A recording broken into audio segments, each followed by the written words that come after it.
Eu fiz a ortognática e a TM faz 3 meses, uns 100 dias mais ou menos.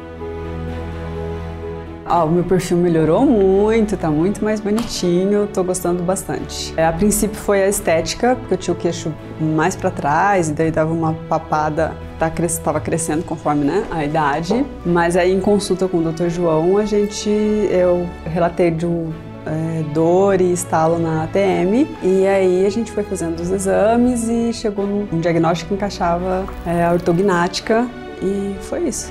Mas a princípio era o queixinho. O apoio da equipe é sensacional.